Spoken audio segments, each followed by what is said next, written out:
Monday night at 8 Eastern on C-SPAN's Q&A. The Council on American-Islamic Relations held a policy conference in Washington recently, with one discussion focusing on how the Muslim community can engage with the public and policymakers. This is about 90 minutes. Okay, we're about to get started. Assalamu alaikum. My name is Lena Masri. I'm the CAIR National Litigation Director and General Counsel. I'd like to welcome all of you to this session. It's going to be, in my opinion, the most exciting session of the conference. I want to also welcome the viewers on C-SPAN for joining us today. The boycott, divestment, and sanctions movement, the BDS movement, is one of the most influential and powerful movements in the modern day. And each of our speakers have been involved and at the forefront of the BDS movement for, since the beginning. And so they each provide different perspectives and different experiences, and our hope is to learn as much as we can from them and use that information to implement it in the work that we're doing as leaders and activists in the community. Dr. Bazian, one of our speakers, he's been at the forefront of the BDS movement. He's currently a senior lecturer in the Near Eastern and Ethnic Studies departments at UC Berkeley. He's co-founded Students for Justice in Palestine and American Muslims for Palestine.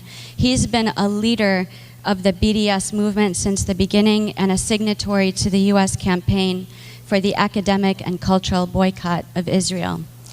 We're also excited to have Ariel Gold.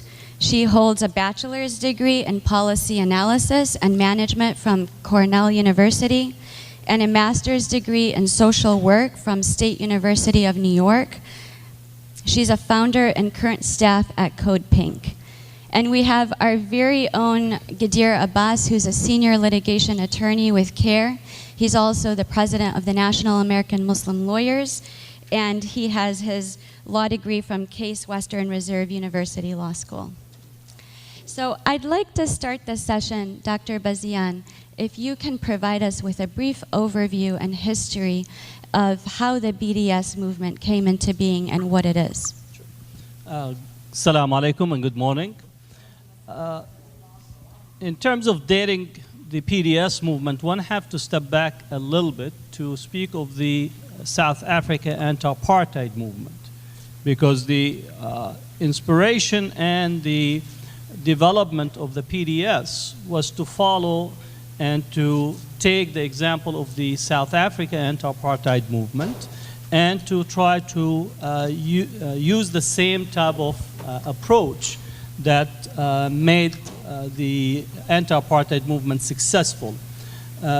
So beginning, I would say, in the mid-90s, there was discussions and conversation about what needs to be done, especially after the United States have invaded Iraq.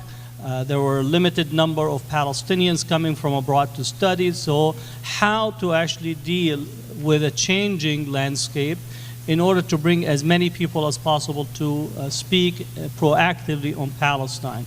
That's where the beginning of the SJP, Students for Justice in Palestine, and I know many people date it to 2001, but that's their shoddy research. SJP was founded in Berkeley in 1992-93, and then now over 200 campuses have SJP, with the focus on having a principle that if you want to engage in advocacy and speak on Palestine, there are certain principles that you need to actually embrace. From that point, then you have the Palestinian civil society in 2005, seeing the failure of the peace process, the Oslo Agreement, the emergence of the second intifada, saying that if you want to have solidarity with the Palestinians, here are the principles of solidarity. Because up to that point, people wanted to have solidarity on their own terms, which basically packaging pro-Israel narrative and coming and packaging it to the Palestinians and say, here's what you need to do. Having been in the South Africa anti-apartheid movement, whenever we wanted to do something, we actually consulted with the ANC because they have an office in New York. Before we did anything, we did solidarity with Latin America. We never told the Latin Americans, here's what you need to do for us to be in solidarity. We said, we're in solidarity with you on the basis of your cause, and doesn't mean that we agree with every tack that you undertake, but there are these principles that we need to agree upon. From 2005, the movement have been embraced, and our focus was on college campuses in the academic and cultural boycott. As possibly, if you look at U.S. campuses, they're intimately intertwined with Israel and Israel narrative, both structurally in terms of study abroad program, in terms of visitation of faculty, joint research, and so on, while Palestinians often are structurally excluded. More importantly, that Israeli universities have been complicit in facilitating and making possible occupation. Going back again, if you read Ilan Pappé, Ethnic Cleansing of Palestine, the whole strategy of the village files, which was developed between post-1936 uprising in Palestine, that was a research that was used during the Nakba period for the ethnic cleansing of Palestine. So in essence, the universities were complicit. More importantly, Israeli universities and Israeli archives have stolen a mass amount of intellectual property that belongs to Palestinians, books, research material. Just in the last uprising in Palestine, they actually completely emptied the research site of one of the Palestinian historians, Muhammad Nimr from Nablus, and all of his material is actually contained in the universities and Israeli archives. So how, on an ethical basis as a university, can you actually engage in a university that denies the whole population the access to the basic tool, which is their own books, their own history, their own narrative, and that becomes part of you want to engage in solidarity academically, this is the way. This is not to say that each individual Israeli researcher is to be seen as part of the overall problem, but actually structurally we have to deal with that the change has to take place from Israel's side rather than to say that let's have a negotiations over peace, which for me is an occupation by means of negotiation, using this as a way to continue to encroach on Palestinians' rights. Thank you. Ariel, CodePink has been at the forefront of the progressive movement in pushing BDS. Can you talk a little bit about your story, the work that you've done and the work that CodePink has done resulted in the organization being banned from Israel and yourself being deported. Tell us about how that came about and the story behind CodePink. So we at CodePink are always looking for what we can do to help in a situation. And in terms of the occupation and ethnic cleansing of Palestine, Palestinians on the ground laid out a really clear framework of what could be done aside from going into the streets and spreading awareness, which we do in general on all of the issues that we work on. But in the case of Palestinian rights, folks from the ground really gave us some opportunities to say, here's what you can do to support us and have a specific impact. So one of the first campaigns that we launched for Palestinian rights was a boycott of Ahava, which is a skincare product for anyone who doesn't know. And we did so with some colorful and creative actions to really get some headlines and let people know around the world this is what we're doing. So we went into stores from inside Israel through across the US and called out, this is a product that's made in an illegal settlement. And that campaign went on for 7 years until we finally got news that Ahava would be moving its plant out of the occupied territories. And that doesn't mean that the company is now all of a sudden this amazing ethical company. In fact, they're still stealing resources from Palestinian land. But what it meant was that we had an economic and a social impact, so much so that the company was forced to comply. And by getting that headline, we allowed other people around the world who maybe hadn't ever even heard of the word Israeli settlement to start having an idea of what's happening on the ground to Palestinians. So we've been doing this work on a regular basis since then, with all kinds of actions, and these included going into Palestine and doing actions on the ground. So there's a very infamous picture of me standing in front of the Western Wall in Jerusalem with a banner that reads, "American Jews support BDS." And we went and did protests outside of settlements where Remax is selling homes in the settlements, and continue to push these issues and to push them in Congress as well, because that's one of the most important places to have a presence. So whenever necessary, we will show up in the offices of Congress and in the halls, and we're out in front of AIPAC, and we're fairly well known for this, and it's often, a picture of us doing one of these actions that's used alongside an article. So when Israel came out with their announcement that activists would be banned from entering the country, activists from 6 U.S. organizations, and I think it's 19 worldwide, CodePink was on that list. And we took this in many ways as a compliment, right? Clearly we had made ourselves known, and Israel was feeling the effects. And so the next day, or the next week actually, our 2 co-founders, Medea Benjamin, one of who's here, and Jody Evans, flew into Israel and were able to get through the ban. Maybe it hadn't been fully implemented yet, or however that was. But then later this past summer when I tried to enter, and I had been told the previous summer while I was there that I couldn't enter again without permission from the government in advance.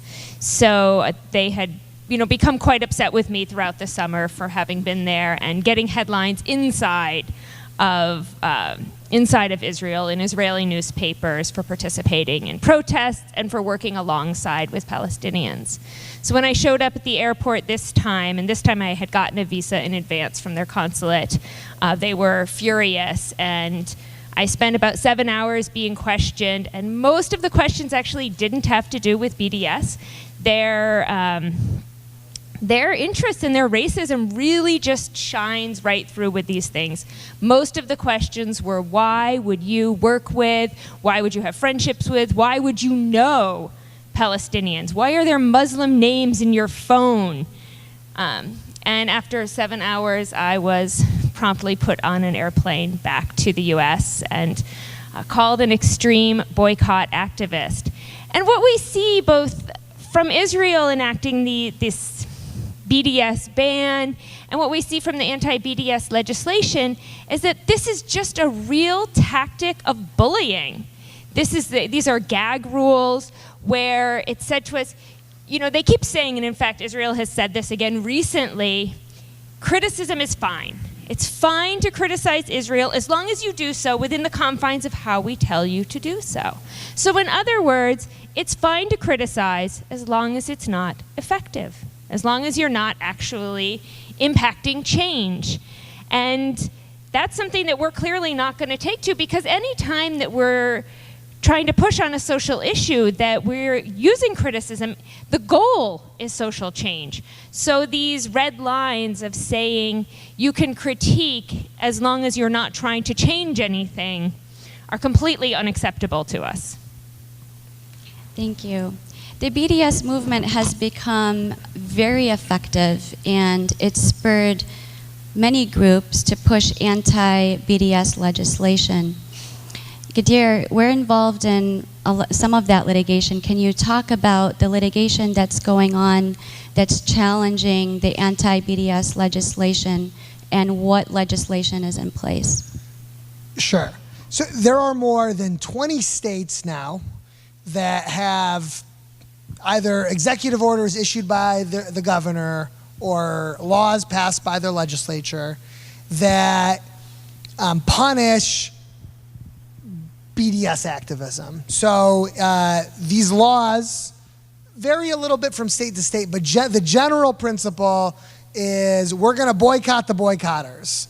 State governments are going to not allow BDS activists to contract with state governments. So the way that plays out is pretty shocking. Hatem, a lovely gentleman, knows a lot of things, says really informative things. He gets invited to a lot of campuses all the time. That's what you do. Student groups bring him to campus to talk about BDS. Students play a special role in these types of activities. I think BDS activism requires a level of courage that's particular to youth.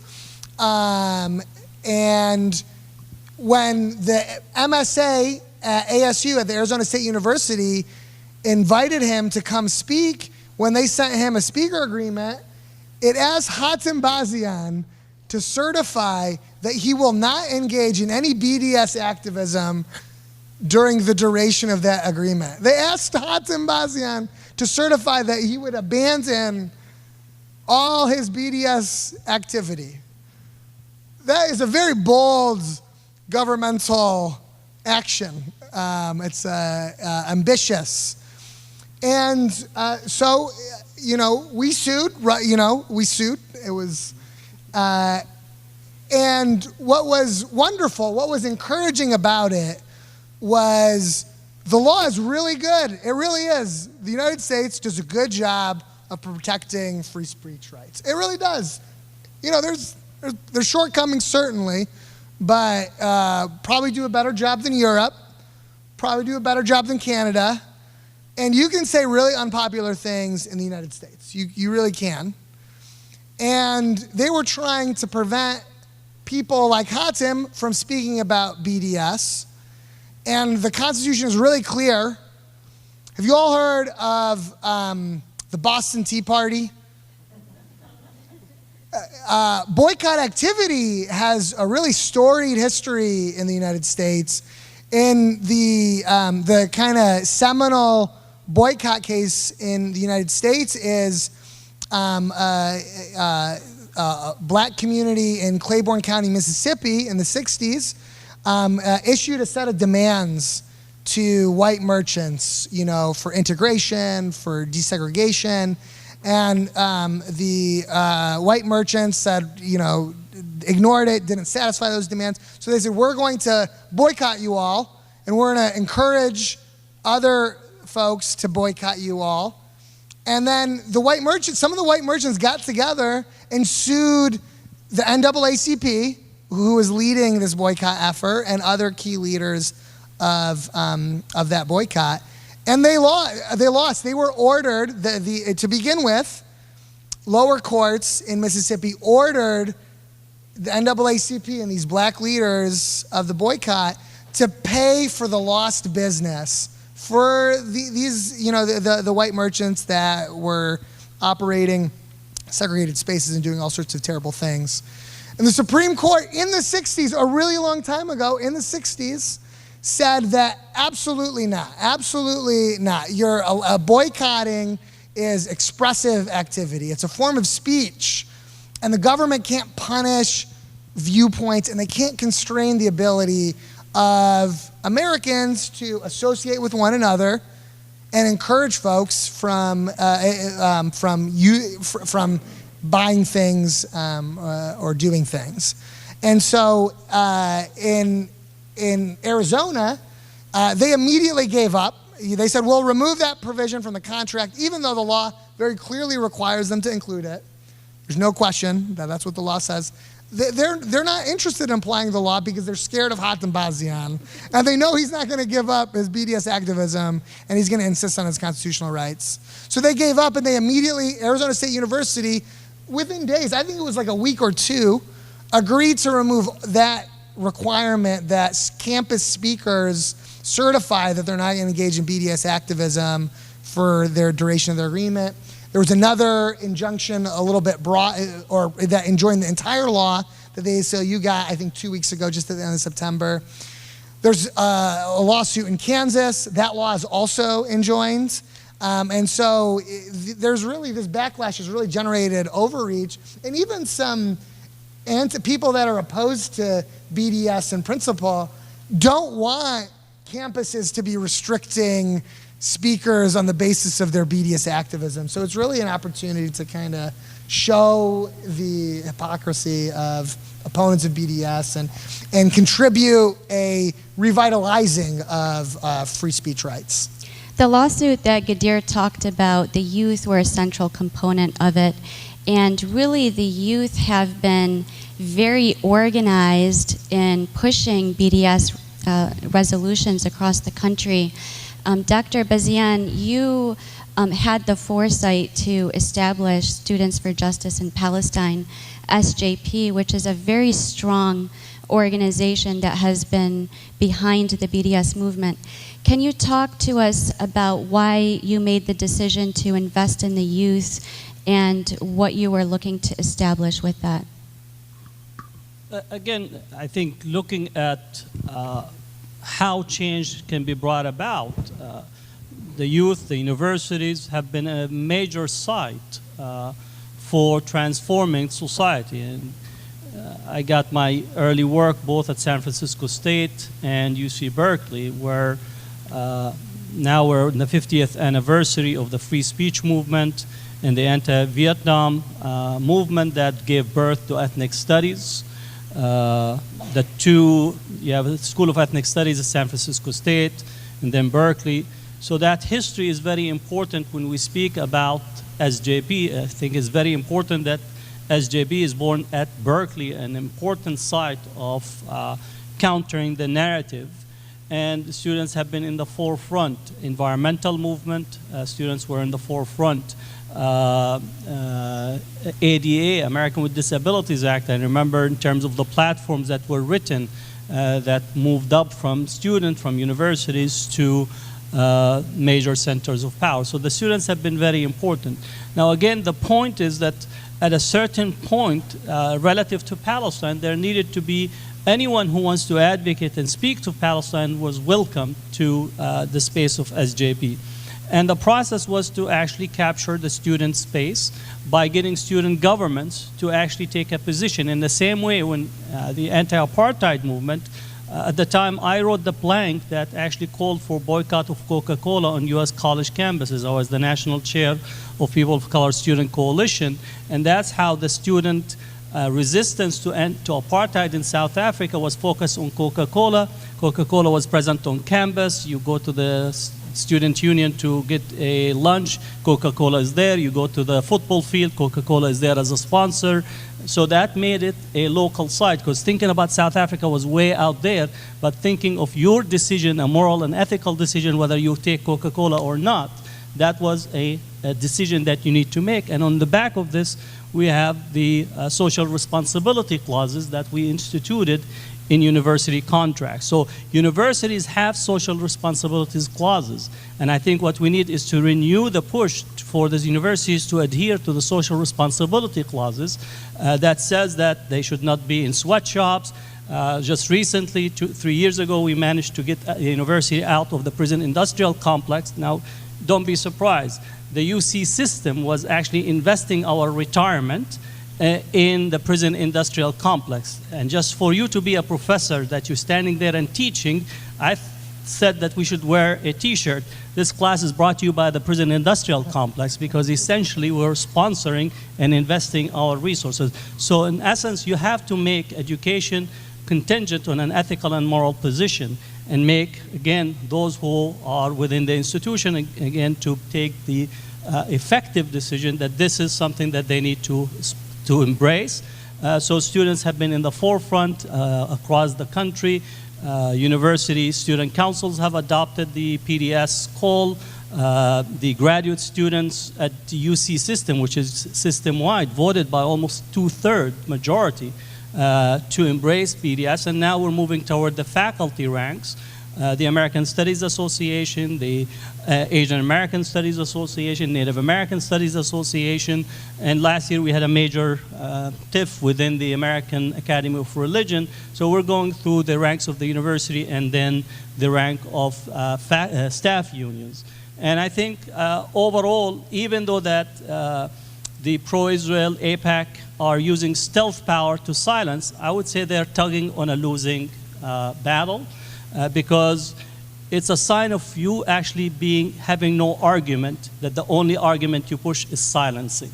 So in essence, they want to win the debate by silencing the opposition, and anyone who studies debate, I recommend they take a class in it, means that you have no argument left.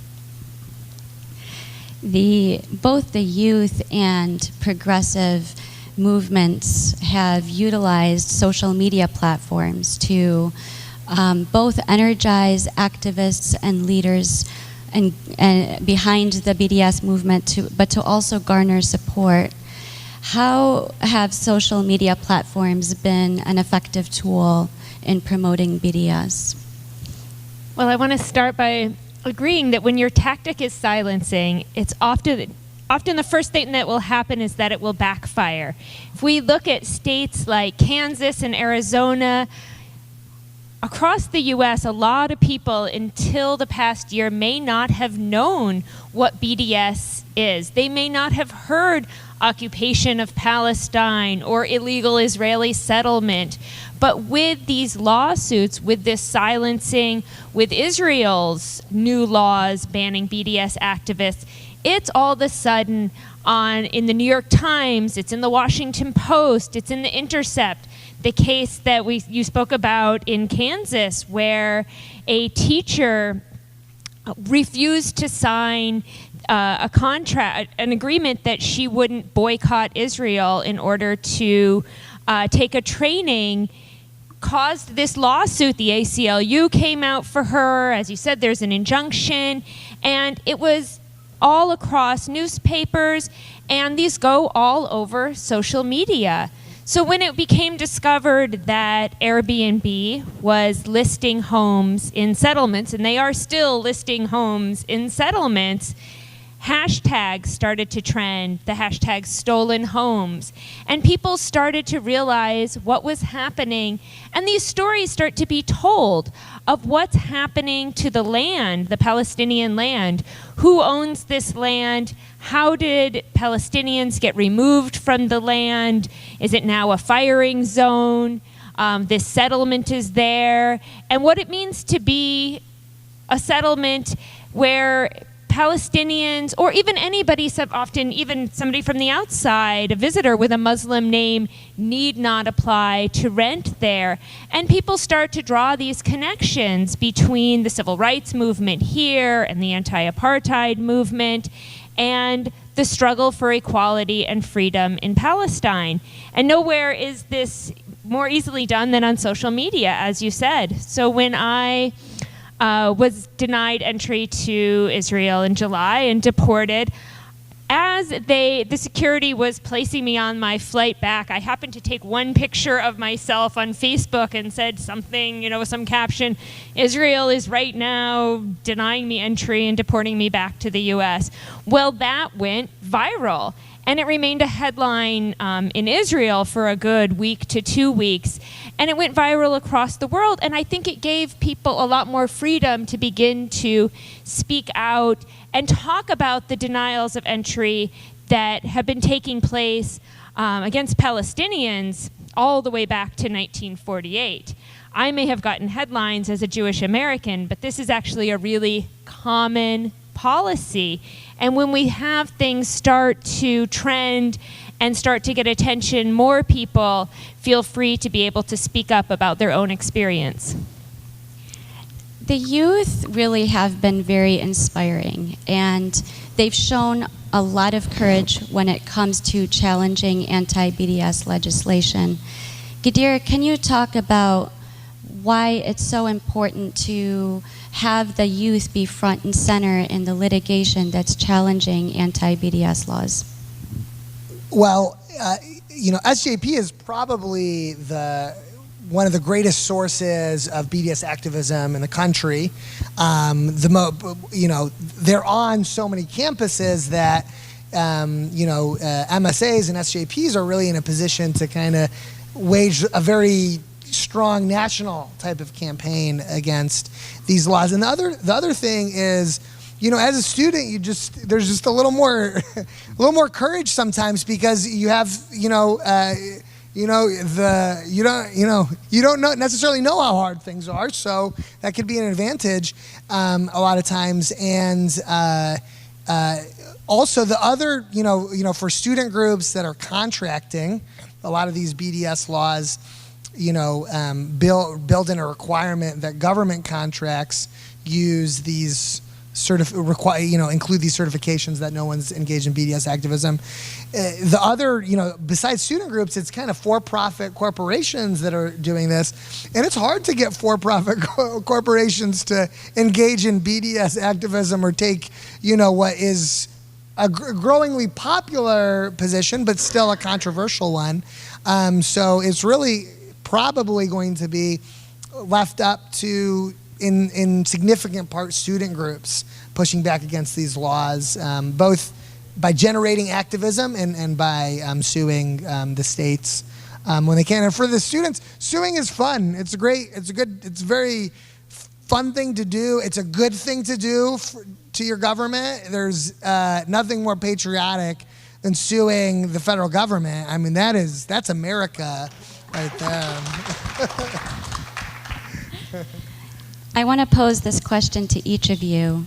You each offer very different perspectives on the work that you've done when it comes to challenging anti-BDS legislation, but also promoting the BDS movement. What obstacles have each of you seen in the work that you're doing? Okay, so what obstacles? How much time do we have? Again, institutionally, the university is structured to be a microcosm of the national scene. So institutionally, the university responds to those whom they assume to be people of influence and significance. So as such, you see on campuses, the university administration sets up what I call it checkpoints on campus on the students. Example would be the students want to bring in a speaker, so you get the contract that is put in there. Not only that, the university makes it difficult for the student group to acquire financial resources. So they will actually go and put layers and layers. Then they put another layer of administrative oversight. Now you have to worry about the security. And now you need to actually have what you call almost a 12-step program with the dean of students to say how the feelings of the students, but never asking about the feelings of the Arab and Muslim students or any of the allies. For example, it will be now normal to go to college campuses where you have a lecture, should we bomb Iran? That is not seen as something that is offensive, right? But bringing someone to speak about the injustices toward the Palestinians becomes an impediment. Adding to this, that the university also responds to political elites, who again, most likely if you get the freedom of information, which I have done a number of times in relations to the communication, you'll find that those within the political elite are writing to the university to crack down on these students that are upsetting and what you call rocking the boat, whether it's your local councilmen, local congressmen, and so on up the scales. So that becomes in there as well. Adding to this dimension is again that the media itself responds, because there is already, if anyone read Orientalism covering Islam, Real Bad Arabs of Jack Shaheen, understand that the predominant trope that the media operates by is an Islamophobic trope. So when an Arab is speaking, immediately there must be a threat in there, right? Even if saying, even if they're just basically passing chocolate, there must be some insidious thing about it. They might have taqiyya. There's not really chocolate, but it's weapons of mass destruction, right? And they're trying to cause you a heart attack or something, right? So that also plays into it. So again, those are layers of impediments that are there. Lastly, I would also say that also some of your own allies, even among, let's say, Arab and Muslim community, they don't want to rock the boat because that impacts their assimilation and integration. So basically, why you're rocking the boat, why can't we all get along and hold hands while you're being beaten up? So the assumption of getting along becomes a way that, can we get what you call a point of entry, because assumption that they're our gatekeeper. So you get the MLI type of program, you get the attempt to try to have a dialogue, which is again another form of silencing. So again, even in those becomes an impediment to the work. So you have to really be very on top of almost every day just to respond to the multiple layers of what I call it various forms of checkpoints. Palestinians in the West Bank deal with the physical checkpoints. In here, we deal with various modes of checkpoints, administrative, structurally, integrationist, and so on, that impacts the ability of people and anyone to engage with Palestine on general college campuses, but across the U.S. as well. So obstacles, we are up against incredible bullies with an enormous amount of resources. From political bullies, if you look at the tactics of AIPAC, who will fund a congressional member's opponent if that congressional member doesn't toe the line, doesn't vote the way that AIPAC tells them to, down to personal bullying tactics, and I can speak to some of those. I've had my son, we operate within the American Jewish community, and he has, growing up, had friends of his say, my mom said that your mom is a terrorist. And these are like, it's not coincidence. This is part of a whole system, an Israeli propaganda system that invests an enormous amount of money, from organizations like Stand With Us to the Israel Project to the training of Jewish youth here in America. And if you grow up as a young Jewish person, your summer camp or your religious school teaches you that when you get to college, it is your obligation, your job as a Jew, to defend Israel against the BDS terrorists. And they have videos that they show you and all kinds of social pressure. Now, what's really incredible is that up against this enormous propaganda machine, we are making incredible headway. So we have AIPAC, attacking members of Congress, yet within this past year, we had Senator Gillibrand remove her name from the Israel Anti-Boycott Act as a sponsor. It's almost unheard of to remove your name as a co-sponsor of legislation, especially AIPAC legislation. This past year, we had the first member of Congress, Representative Betty McCollum, use the term apartheid when referring to Israel. Again, unheard of just a few years ago. So, and among Jewish community, we are seeing massive shifts and cracks in this party line. We're seeing young Jews refuse to be silent. We're seeing them speak out. And we're seeing even the Jewish establishment be forced to end its cooperation, at least to some degree. And we're continuing to expose more of this. So if anybody here is familiar with the website Canary Mission, it's basically a blacklist of student activists, well, all activists for Palestine, but its real goal and the real thing that it serves is for students. They contact, and it's available for future employers to see this blacklist calling you a terrorist. Well, over this past year, we're seeing the funding of Canary Mission get exposed. Turns out, no surprise, the Jewish Federation and other Jewish establishment organizations are involved.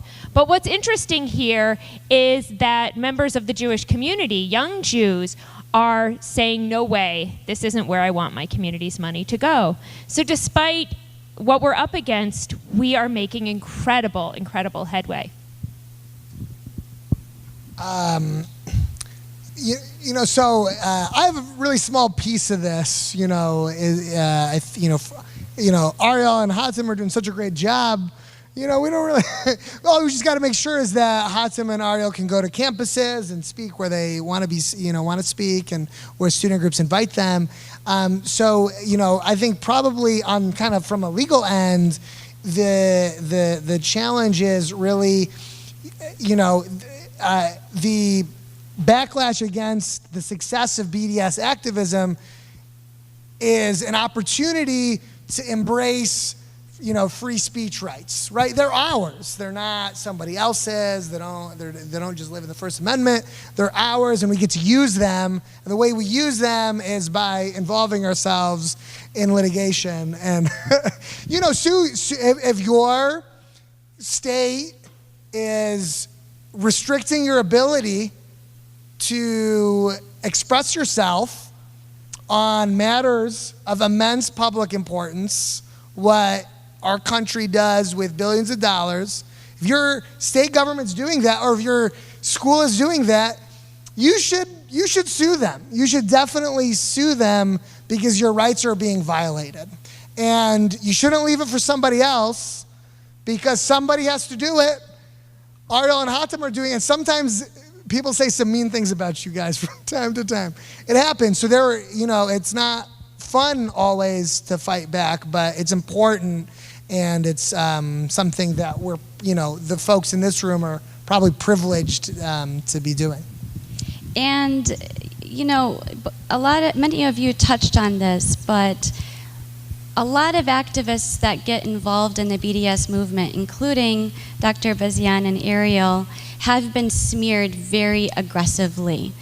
How have you dealt with that, and what advice do you have to leaders and activists and people that want to join the movement on how to deal with that? Well, maybe I'll take a longer philosophical point of view.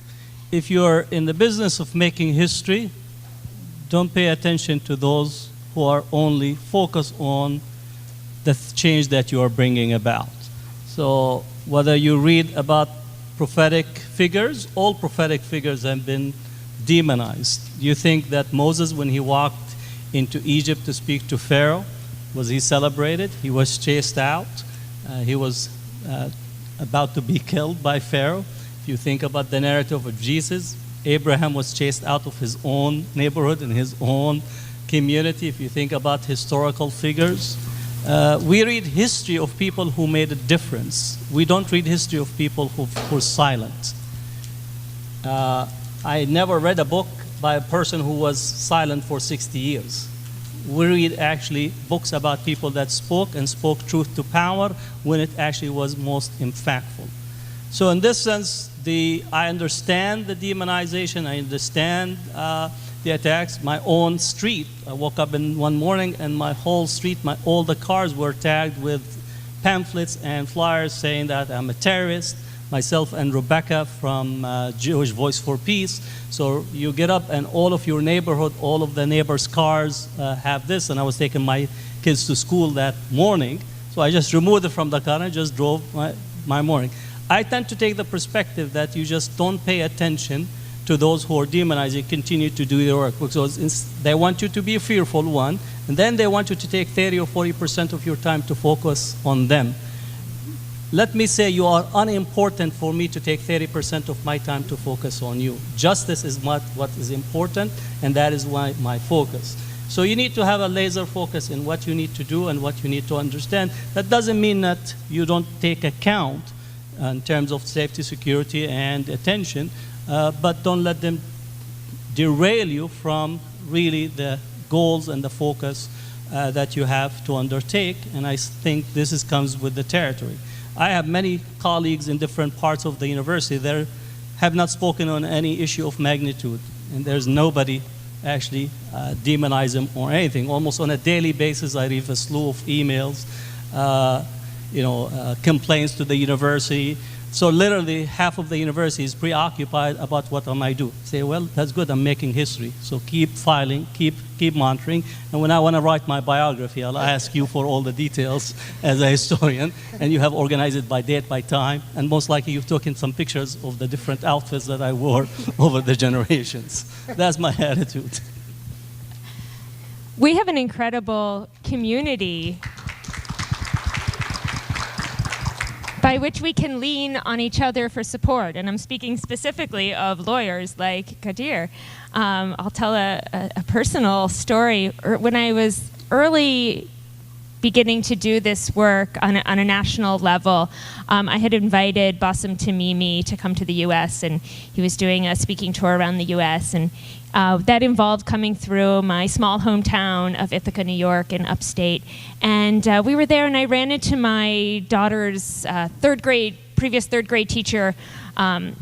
And she said, hey, tomorrow's Human Rights Day in our third grade class. Do you want to bring Mr. Tamimi in? And she didn't know much about Palestine. And I said, great. And we went into the school the next day, and my daughter, who was a bit older at that time, came with us. And my daughter talked about how she does ballet, and Ahad does dabka, and Bassem talked about being a freedom fighter for justice and peace, and this beautiful, beautiful talk to a third grade class about wanting freedom for your children.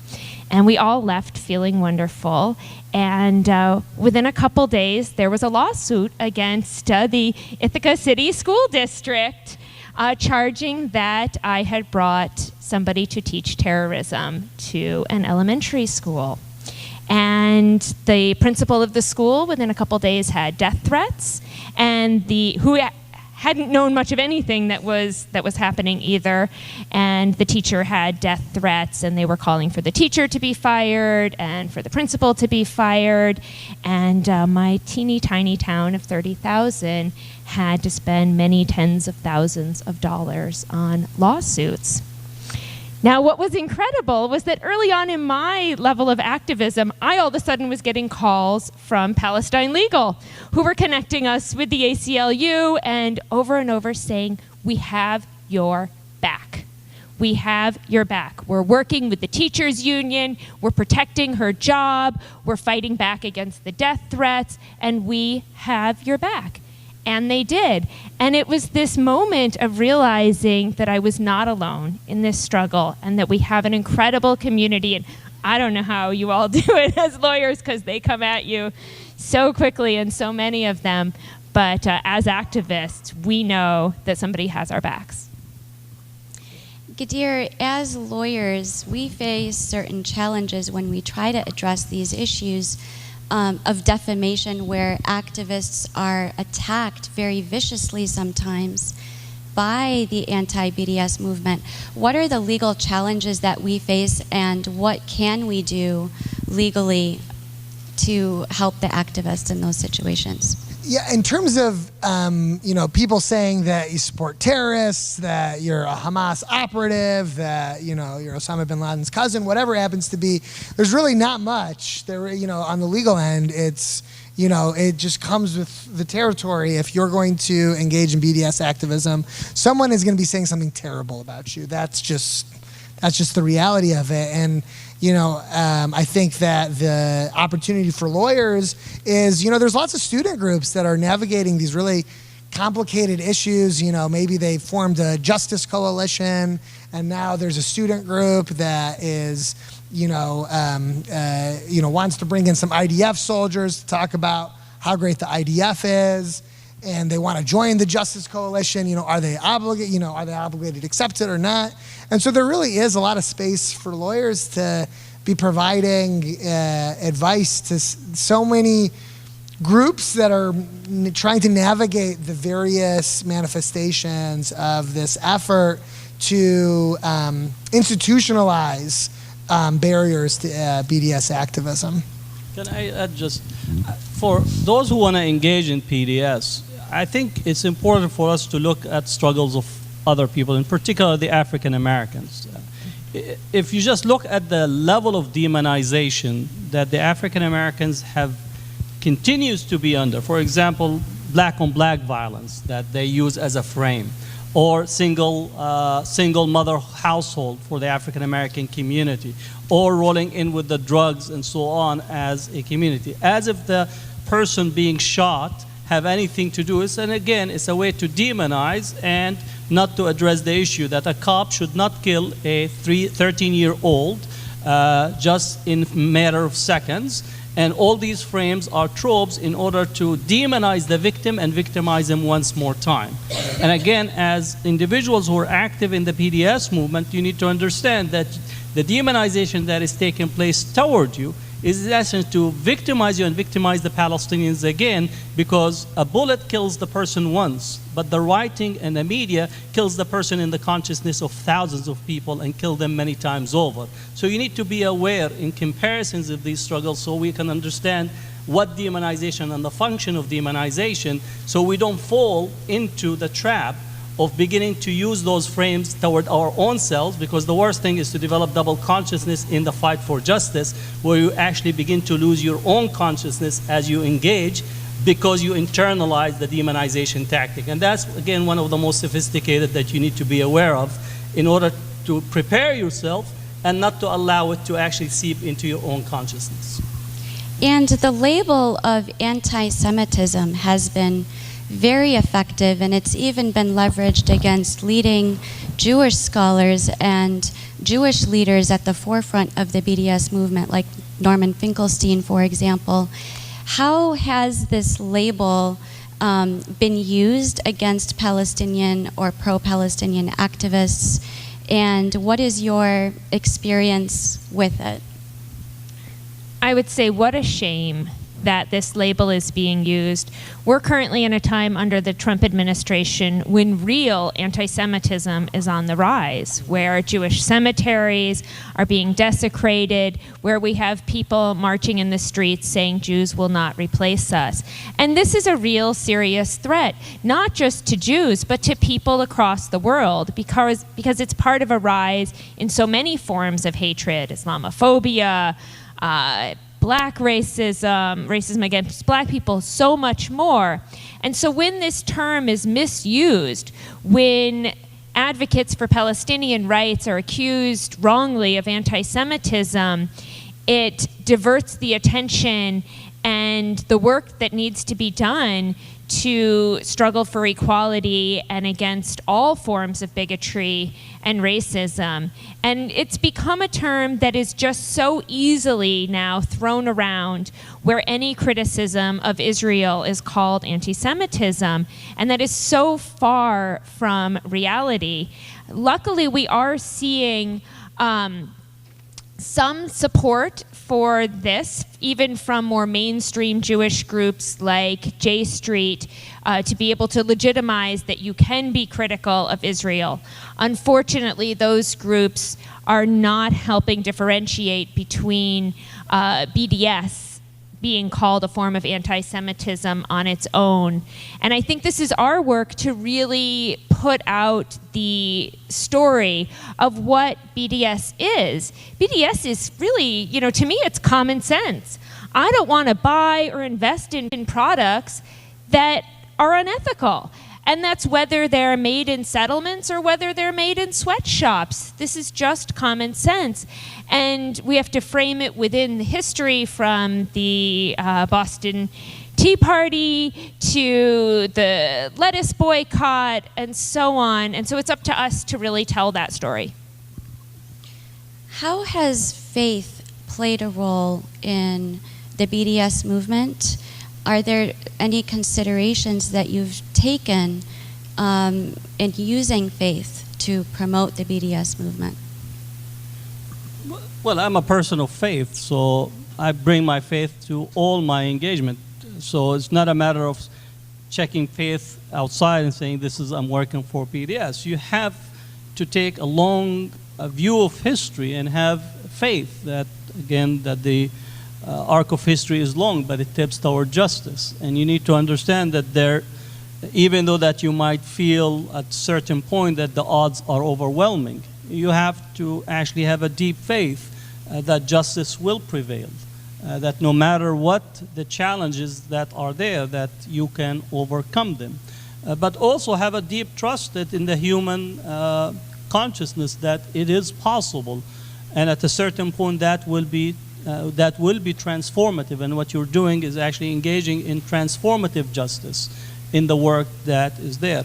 Just following up on the issue of anti-Semitism, I think what we need to actually is to reclaim our history.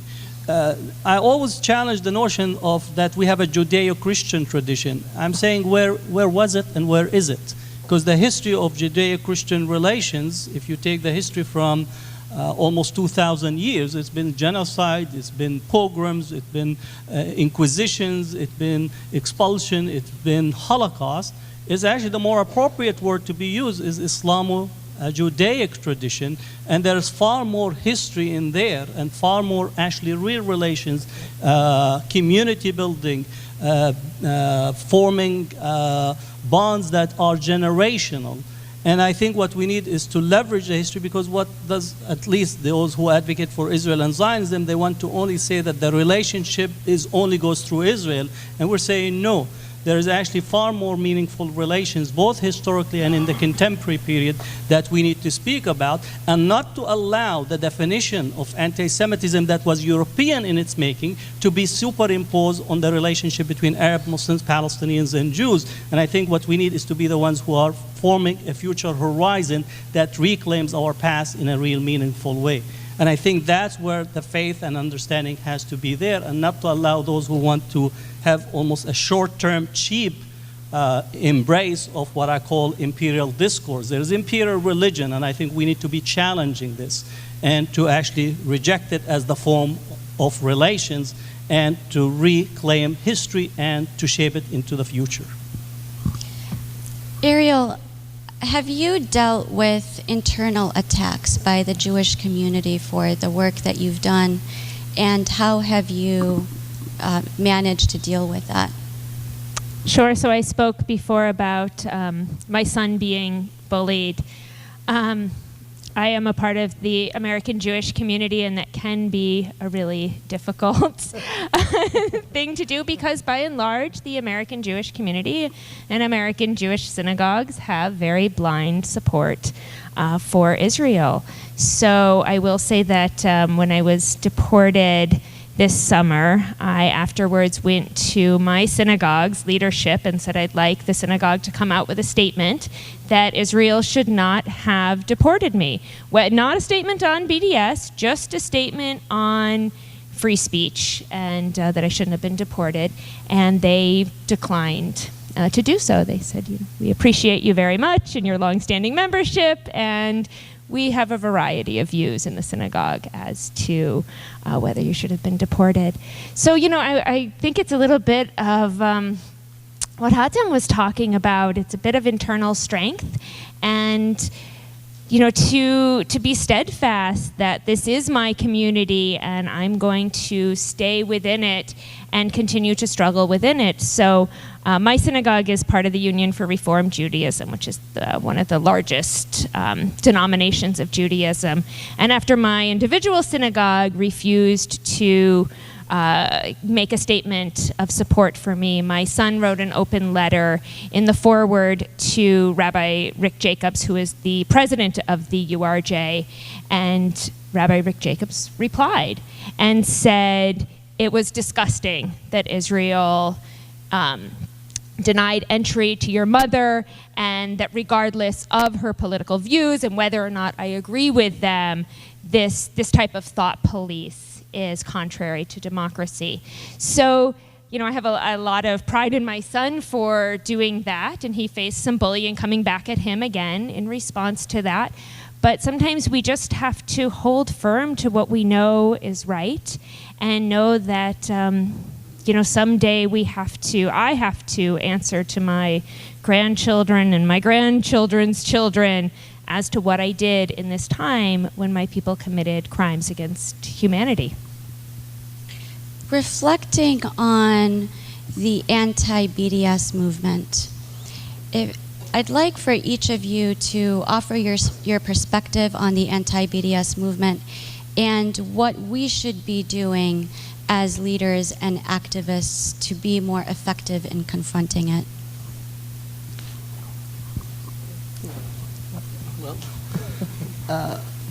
One, I think we need to read history correctly. The success of BDS is definitely for a lot of the work that is going on, but we also have to understand that we're facing a period where there's no longer any taboos present in the political discourse. And I date this not to the rise of Trump, I date it actually to the beginning of the machinery for the invasion of Iraq. Because once you commit to an invasion illegally and you put the machinery behind it, it raises fundamental questions, and those fundamental questions have become to part of the dominant discourse. So if everything is subject to discussion, why Israel is a taboo, and why the occupation is taboo, and why Zionism taboo, therefore that paradigm falls. So we need to understand that historical period. Second, as leaders, what we need is to really work and empower our young activists and those who are engaged, and give them all the tools. So CAIR's work in terms of their legal team is very, very important. Palestine Legal is very important, CodePink, JVP. I think there's a cluster of organizations that now have proactively worked together to try to begin to respond. And I would put also as JP and American Muslim for Palestine in there, that there is actually a structure now with a form of communication occurring to empower and bring forth that type of response. Third, and this is something that we have to leverage resources. It's about resources. I know we're never going to match the APAC, SF federations or LA federations type of contribution, but my sense is that a commitment of even limited amount of resources will make for a long time. And fourth is to allow also our activists to take some time off, because sometimes you don't need to be 24/7 on the front line. You need to step back and to find ways to continue to grow. And I would say for us to think about a curriculum for growth that we can actually bring forth to the various activists and organizations to make possible that people are there for the long term. So I always tell the activists, you're not going to be able to change this in one day. You know, we've been at it, for, at least in Palestine, since the British, issued the Balfour Declaration of 1917. So trust me, it's not a one day. You need to prepare for multiple marathons. It's not a 100-yard dash. So we need to tell people to understand the environment without actually reducing their energy, because sometimes these are used almost as a deflate their energy, but to give them the sense that you have to prepare for a longer engagement with the struggle of Palestine. I think we have to continue to tell the stories of why we boycott. So, since March 30th, Palestinians in Gaza have been peacefully marching and getting shot at the fence between Gaza and the state of Israel. And in all of the major assaults of Gaza, the Israeli weapons company Elbit has been involved, whether it's weaponized drones or materials for fighter jets, or it's surveillance drones that are giving information to the snipers as to who to shoot. So we have to wonder, why should our members of Congress be taking money from Elbit, which many of them do? And these are the stories that we explain why we boycott these products. So we at CodePink, we are currently working on a campaign to boycott and divest from Elbit, which includes confronting these members of Congress that are taking campaign contributions from a company that is complicit in the murder of Palestinians. We have to continue to describe what a settlement looks like and what it does to Palestinians, what the checkpoints throughout Hebron look like, the nation-state law and the 50 laws of discrimination, 50-plus laws of discrimination inside 1948 Israel. And so, because those stories explain why we don't want our universities invested in these companies, why we don't want to purchase products that give profits to these companies, and we bring it back to common sense. Ariel, you touched on this a little bit, and I want to expand on it a little bit more. But how can we make the BDS movement more effective, and what resources do we want to be made available to help make the movement more effective? Well, we've talked a lot about youth, and it's often the youth that are leading our struggles on all kinds of issues. So I think these youth need support, from legal resources to campaign toolkits to supplies and classes at their universities that help give the guidance to carry out these campaigns and to provide the resources and the emotional support to engage in all of this. And we all need this encouragement to keep going as the enormous pro-Israel and anti-BDS propaganda machine comes back at us. And I think within that, what really helps is to remember the successes that we've had. To remember that we defeated the Israel Anti-Boycott Act in its first form, and they had to come back and revise it, taking out some of the worst parts of it. Originally, the Israel Anti-Boycott Act included 10-year prison penalty for BDS. And Senator Cardin had to come back and take that out. So I think we also, we need to remember these moments. We need to remember that we got SodaStream out of the settlements, that we've had enough of an impact on the state of Israel that they have closed their borders to anybody known as a BDS activist. And while this is a horrifying thing to do, and it certainly isolates Palestinians on the ground, it also isolates Israel and allows the world to see the repressive apartheid state that they are. There are a lot of different organizations that are involved in the BDS movement. I'd like for you to comment, each of you, about your experiences in working with the other groups. How much are they working together? What are your recommendations to make the alliances between the different organizations stronger and more effective? I think once we have to understand that the idea of the PDS, it is decentralized. SJP is a decentralized, each chapter runs its own, even though they have a national conference, but each campus actually makes its own decision. Decentralization is part of the strength and allows each group to take a particular trajectory and a particular possible case or issue that they advocate. There is a level of communication and coordination, at least I'll speak myself, being the chair of American Muslims for Palestine. We coordinate extensively with Jewish Voice for Peace. We coordinate with the U.S. Campaign for Palestinian Rights. We coordinate with Sabil, which is the voice of the Palestinian Christian community.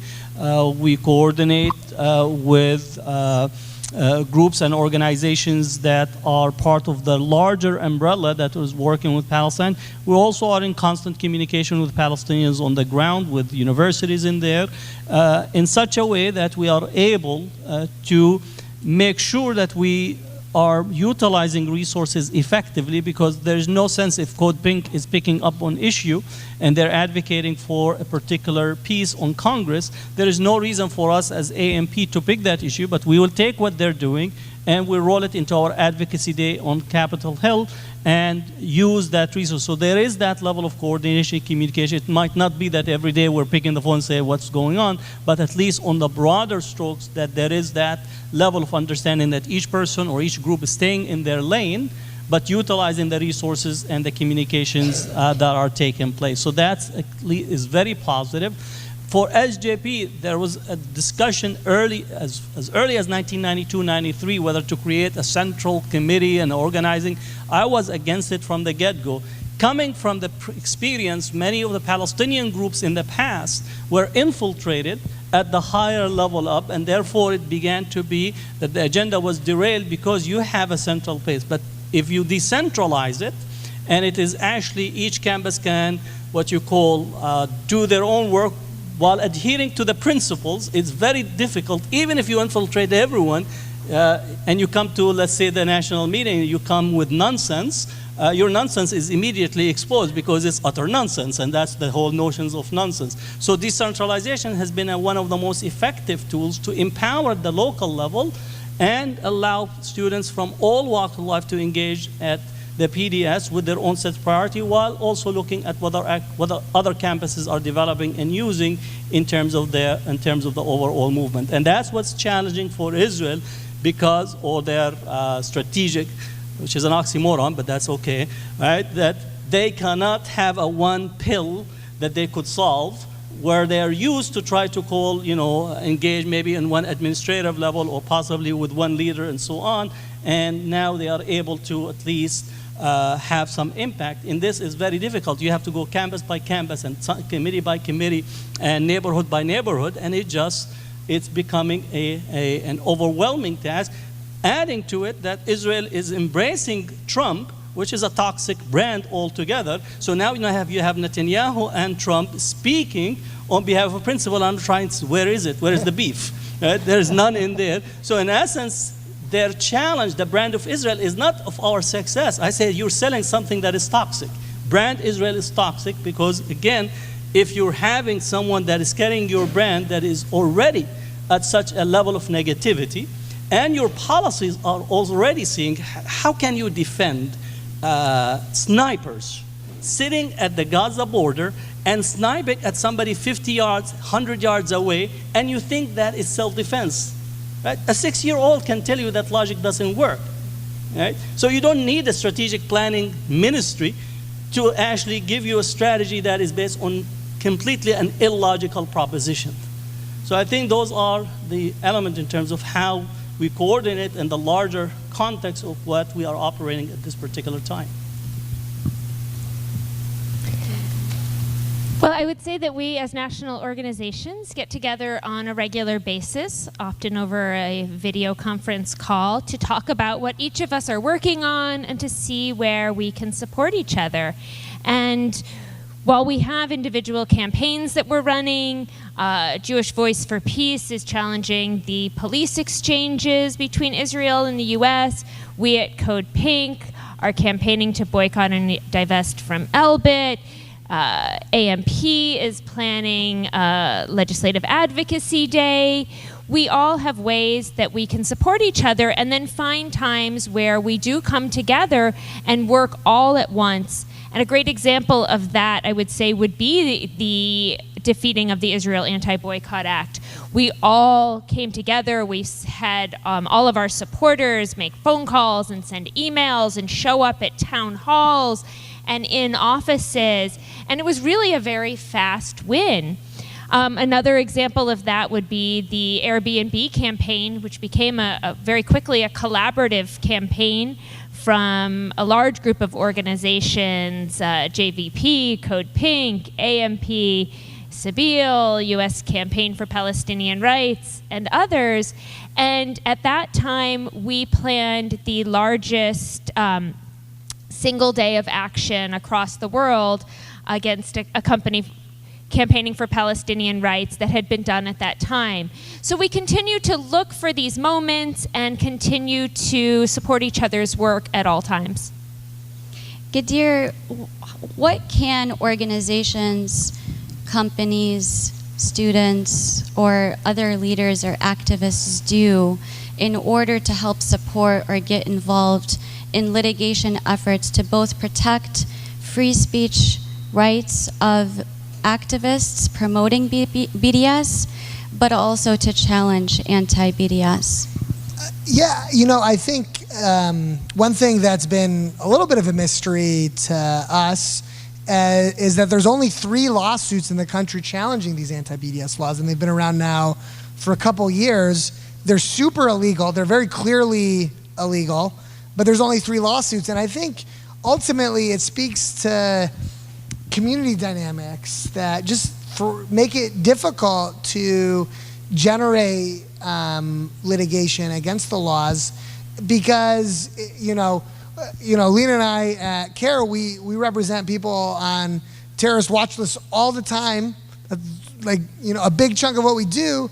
But when we filed the BDS lawsuit, we were, it almost felt, not almost, it absolutely did feel, the expectation was there was going to be a stronger pushback, stronger backlash, that it was going to be more controversial, among, within our community and constituencies than representing people on terrorist watch lists. And, the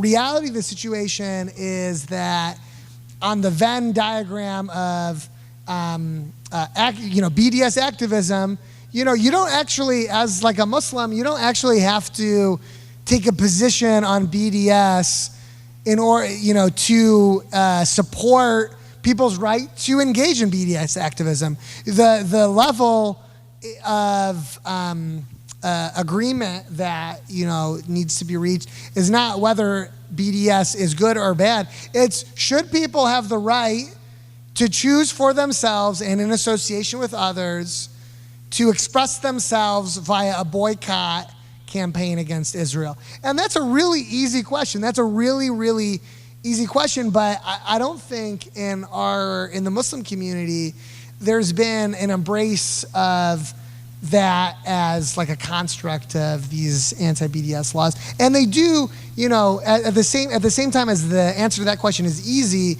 it's the reality that it's Muslim students, 18-year-old, 19-year-old, 20-year-old Muslim teenagers that are doing a lot of heavy lifting in the BDS movement. And whatever you think of BDS, we have to protect their rights to invoke their constitutional rights to speak out against Israel and what's happening to Palestinians. I want to ask one more question before I open it up to the audience to ask questions. And this is a general question to whoever wants to answer. But what can we take away in looking at the BDS movement as inspiration or as strategies that we can use as leaders and activists to implement for other causes and other movements? Sure, I can speak to that. So many of us right now have been watching the media coverage of the murder of Saudi journalist Jamal Khashoggi.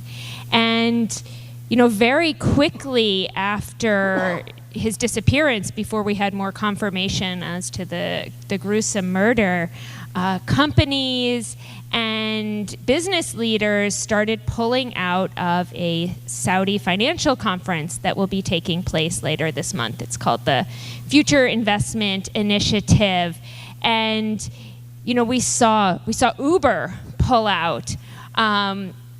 We saw it begin with the New York Times, CNN, Financial Times, even Fox Business Network boycotted the conference. And one by one, more and more have pulled out of it. And I think this isn't just a coincidence. This is an effect of people who have been watching the BDS movement, and they've seen boycott and divestment as an effective tool. And so when this moment came, and people have been looking and campaigning for a long time, including us at CodePink, for how to have an impact in exposing what a repressive regime Saudi Arabia is. So when this moment came, people jumped on it and started demanding that this conference be boycotted. Thank you. For me, the leadership should take some clues from the young activists, their bravery, their empowerment, their ability to connect with students from all walks of lives. Thinking of Berkeley, they had 70 different groups join under the BDS bill that was forwarded to the Student Senate. Similarly in UCLA, similarly in Michigan, in Seattle. So I think what we need is actually, if you go to people and you organize with them and you take the time, that you could actually become an agent of transformation. What my recommendation is for the Muslim community is that stop being preoccupied to being accepted and make the time to actually be respected on your own terms. I'd rather be respected and demonized rather than be accepted and villainized. And I think that's the message that need, and often we tend to use what you call spiritual courtesy, adab, as a substitute for speaking truth to power. And I think what we need is to be very firm in that. I still will be very courteous in my pursuit of justice. I want to open it up to the audience. If you have any questions, please feel free. We got one over there. Do we have a mic to pass around?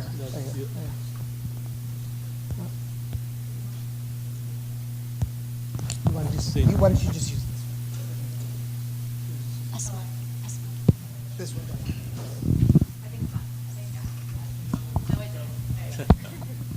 Censorship. All right. So my first question is just talks about where can we be trained if a hateful speaker comes to our college campus, and how can we respond to that? So this is somebody not invited by us, but who just attends to speak at another RSO event.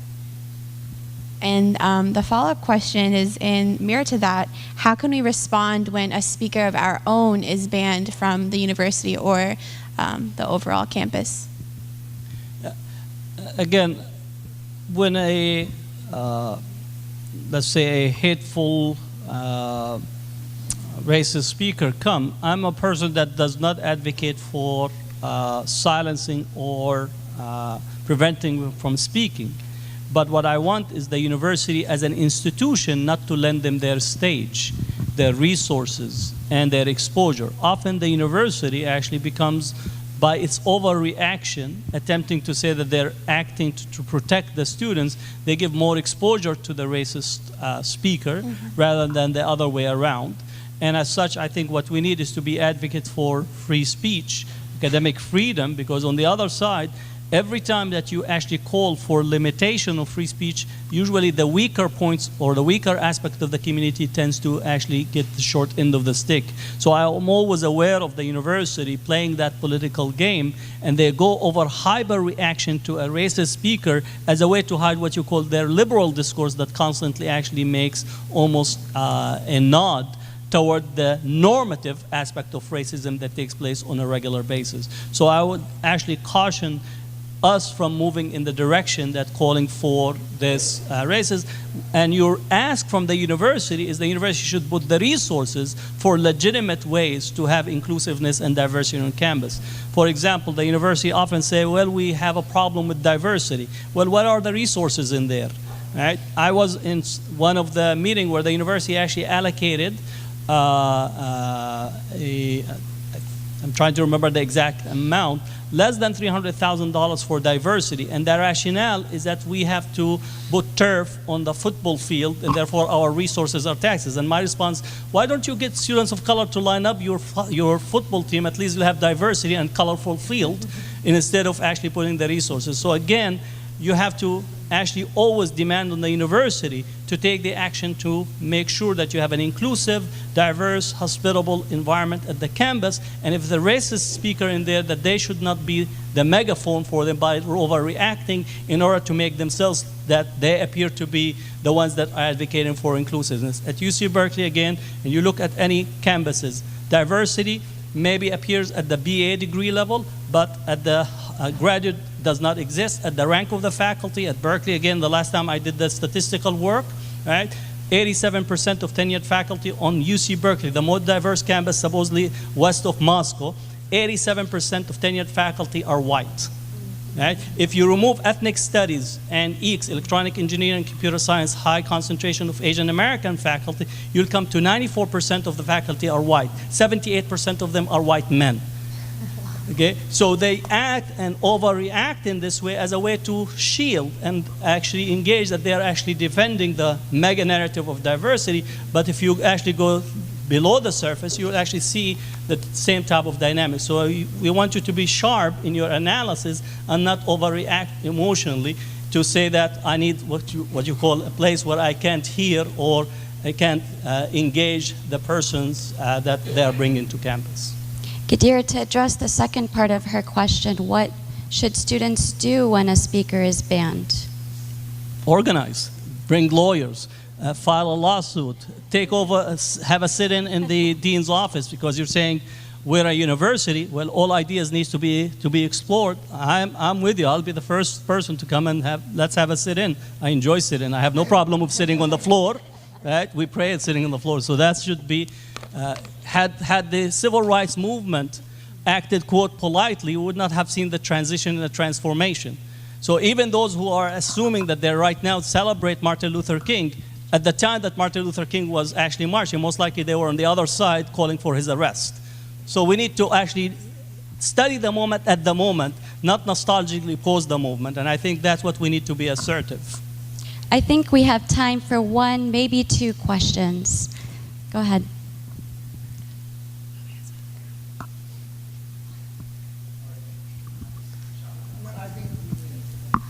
Here.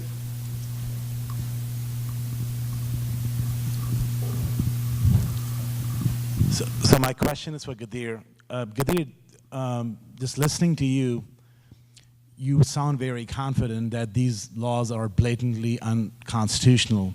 In Ohio, they do actually have a anti-BDS, which says basically, if you are a government contractor, you cannot join in with BDS and start boycotting Israel. And when we researched the law in Ohio, it didn't seem that clear. The government tells government contractors all the time, you can't discriminate on this and that basis. Some of those bases are not even part of federal law, like President Obama did for LGBT discrimination. And we also know that boycotts, as I think Ariel alluded to, laws from the 70s have been upheld numerous times. I'm wondering, are there any cases which have been decided already where they have struck down these type of anti-BDS laws? Because at least in Ohio, it seemed to us this was maybe a more murky issue. Yeah, there's no final judgment against any of the BDS laws, but there's a preliminary injunction in Kansas and one in Arizona against the BDS laws there. And in both cases, the judges are assessing, is expressive boycott activity free speech protected by the First Amendment? And the answer is, both of the courts, kind of arrived at the answer, well, duh, obviously it is. If the intent behind your boycott is to express the view that Israel should not be doing the things that it's doing to Palestinians, that's core protected speech. And yes, there's only 2 preliminary injunctions against 20 some odd laws, but I don't think that reflects the strength of the legal position of those pushing these anti-BDS laws. I think that's more of the kind of political, the inhospitable political climate, for BDS activism. That there really is a cost to engaging in BDS activism, whether it's being a plaintiff or whether it's organizing something. All of those things risk becoming, being on the Canary mission, being Googleable by a former employer that might not like that you're engaging in controversial activism. But they're pretty illegal. If I may add to this question about the legal, we need to understand that law is born out of social conditions. It's not separate nor distinct for them. At a certain point, the law was informed by social conditions in this country, separate but equal. Social conditions had to go through transformation to get to the Brown versus Board of Education. So, meaning that what we have is always to have simultaneous strategy. So there was a legal strategy, there was a protest strategy, there was a strategy that engaged in the legislative track, and also fundraising strategy to actually engage in this. So the PDS has to follow similar pursuit, as well as the broader notions of Muslim civil rights. We have to have these multiple tracks understood and take into account, so we don't think that the court is going to settle. The court is part of the social conditions informed by it. And we're just about out of time. I think our speakers deserve a round of applause. Thank you. Thank you so much, and I hope the speakers will probably make themselves available for questions afterwards. That concludes our session. Thank you.